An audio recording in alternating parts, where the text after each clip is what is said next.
झोपड़ी के बाहर एक पुराना लकड़ी का दरवाजा था जो हवा में धीरे धीरे खड़खड़ा रहा था। ये जंगल खतरनाक है। यहाँ अजीब अजीब चीजें होती हैं। तुम्हें यहाँ रात नहीं बितानी चाहिए। धीरे धीरे चूल्हे के पास बैठकर कुछ गुनगुनाने लगी। उसकी आवाज रहस्यमयी थी, मानो कोई मंत्र पढ़ रही हो जिसने पूरे झोपड़ी को रोशन कर दिया। चुड़ैल चीखने लगी और हवा में गायब हो गई। सुनसान जंगल की वो रात बहुत डरावनी थी। चांद बादलों के पीछे छिपा हुआ था और हर तरफ गहरी खामोशी छाई थी। रघु, जो एक साधारण गांव का युवक था, जंगल के बीचों बीच रास्ता भटक चुका था। वह अपनी गाय को ढूंढने के लिए जंगल में आया था, लेकिन अब खुद को मुसीबत में पाता था। चारों ओर केवल अजीबोगरीब आवाजें सुनाई दे रही थीं। रघु ने खुद से पूछा, हवा में ये अजीब सी गंध कैसी है? उसकी नाक में सड़ी हुई मांस की दुर्गंध आ रही थी। तभी उसे दूर एक झोपड़ी से हल्की रोशनी दिखाई दी। डर और उत्सुकता के बीच रघु झोपड़ी की ओर बढ़ा। झोपड़ी के बाहर एक पुराना लकड़ी का दरवाजा था जो हवा में धीरे धीरे खड़खड़ा रहा था। रघु ने कांपते हुए दरवाजे पर दस्तक दी। दरवाजा अपने आप खुल गया। अंदर एक बूढ़ी औरत चूल्हे पर कुछ पका रही थी। बूढ़ी औरत ने अपनी फटी फटी आवाज में पूछा, आओ बेटा, अंदर आ जाओ। इतनी रात को जंगल में क्यों घूम रहे हो? रघु ने हिचकिचाते हुए कहा। मैं अपनी गाय को ढूंढ रहा था और रास्ता भटक गया। बूढ़ी औरत बोली, ये जंगल खतरनाक है। यहाँ अजीब अजीब चीजें होती हैं। तुम्हें यहाँ रात नहीं बितानी चाहिए। रघु ने उसके चेहरे की ओर देखा। उसकी आंखें अजीब सी लाल चमक रही थीं। उसे एक पल के लिए लगा कि कुछ गड़बड़ है, लेकिन वह थक चुका था और आराम करना चाहता था। रघु ने विनती की, क्या मैं यहाँ थोड़ी देर रुक सकता हूँ? जरूर बेटा, लेकिन सावधान रहना। बूढ़ी औरत ने मुस्कुराते हुए कहा। उसकी मुस्कान में कुछ डरावना था। रघु ने झोपड़ी के कोने में जगह बना ली। रात का समय और डरावनी होती जा रही थी। बूढ़ी औरत धीरे धीरे चूल्हे के पास बैठकर कुछ गुनगुनाने लगी। उसकी आवाज रहस्यमयी थी, मानो कोई मंत्र पढ़ रही हो।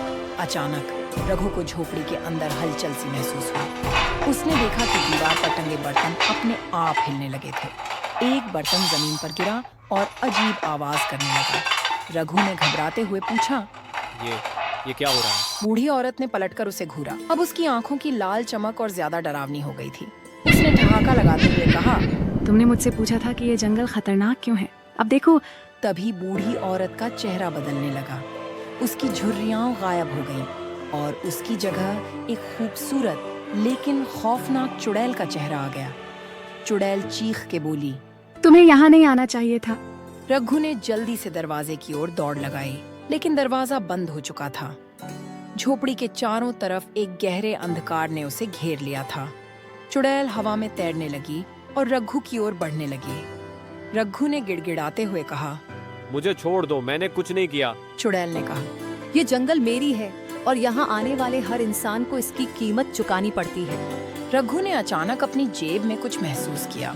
वह एक छोटा सा ताबीज था जो उसकी दादी ने उसे दिया था। देते समय दादी ने कहा था, बेटा, यह ताबीज तुम्हें हर बुरी शक्ति से बचाएगा। रघु ने ताबीज को कसकर पकड़ा और जोर से कहा, मुझे छोड़ दो। ताबीज से एक तेज रोशनी निकली जिसने पूरे झोपड़ी को रोशन कर दिया।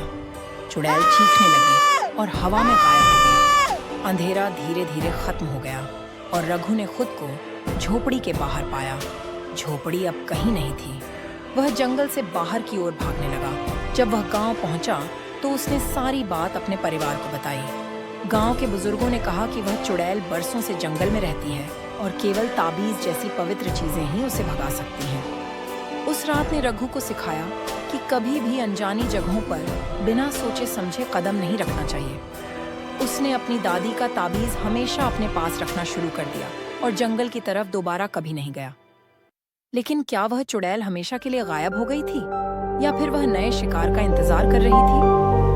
दोस्तों, ये राज आज भी उस जंगल के अंधेरे में छुपा हुआ है। दोस्तों, अगर ये वीडियो आपको अच्छा लगा तो इस चैनल को सब्सक्राइब करके वीडियो को लाइक करें और अपने दोस्तों के साथ शेयर भी करें।